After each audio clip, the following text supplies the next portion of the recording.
Doctor ortho, अब दर्द भी घुटने टेकेगा।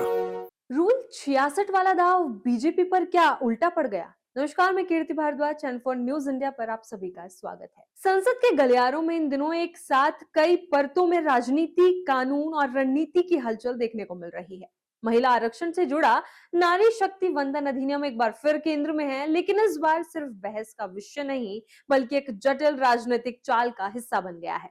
शुक्रवार शाम 4 बजे लोकसभा में इस संशोधन विधेयक पर वोटिंग होनी है और उससे पहले सरकार का एक कदम पूरे घटनाक्रम को नया मोड़ दे चुका है। गुरुवार देर रात केंद्र सरकार ने 2023 में पारित नारी शक्ति वंदन अधिनियम को 16 अप्रैल 2026 से लागू करने की अधिसूचना जारी कर दी। ये फैसला उस वक्त आया जब संसद में इसी कानून में संशोधन को लेकर जोरदार बहस जारी थी। इस अधिनियम के तहत लोकसभा और राज्य विधानसभाओं में महिलाओं को 33% आरक्षण देने का प्रावधान है।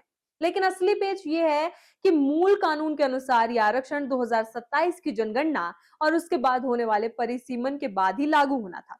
अब सवाल उठता है कि जब संशोधन विधेयक के जरिए इस प्रक्रिया को 2029 के चुनाव से पहले लागू करने की कोशिश हो रही है, तो फिर पुराने कानून को अचानक अधिसूचित करने की जरूरत क्यों पड़ी? यही वो बिंदु है जहां से सियासी रणनीति की परतें खुलती हैं।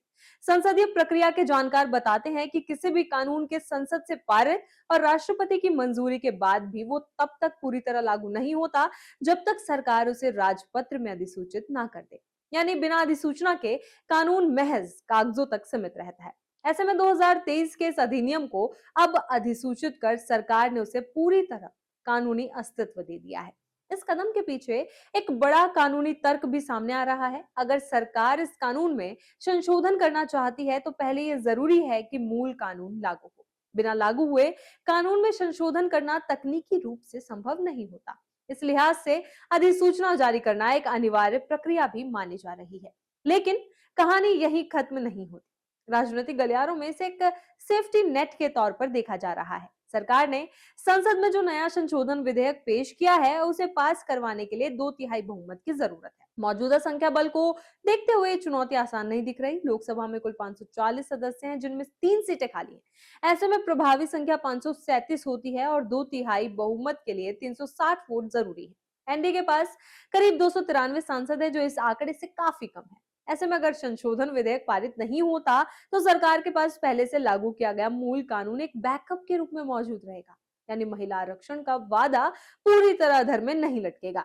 ये कदम सरकार को राजनीतिक रूप से भी एक तरह की सुरक्षा देता है, ताकि वो ये दिखा सके कि उसने महिला आरक्षण के मुद्दे पर ठोस कार्रवाई की है। इसी के साथ सरकार ने इस बार संसदीय नियमों का भी एक खास इस्तेमाल किया है।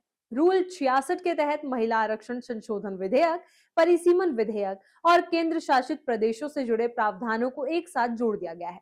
इसका मतलब ये है कि अब ये अलग अलग बिल नहीं रहे बल्कि एक संयुक्त प्रस्ताव बन गए हैं। वोटिंग के दौरान सांसदों के पास विकल्प सीमित हो गए हैं, या तो पूरे पैकेज के पक्ष में वोट करें या फिर पूरी तरह से विरोध में खड़े हों। इस रणनीति का असर ये हुआ है कि विपक्ष के लिए भी स्थिति जटिल हो गई है। अगर वो किसी एक हिस्से का समर्थन करना चाहता है तो उसे बाकी प्रावधानों को भी स्वीकार करना होगा। वहीं सरकार इस एकीकृत प्रस्ताव के जरिए समर्थन जुटाने की कोशिश में है।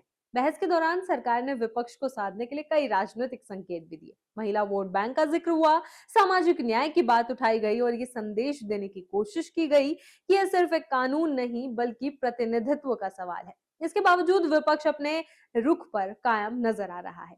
इसी तरह की खबरों के लिए बने रहे चैनल फॉर न्यूज इंडिया के साथ। डॉक्टर ऑर्थो, अब दर्द भी घुटने टेकेगा।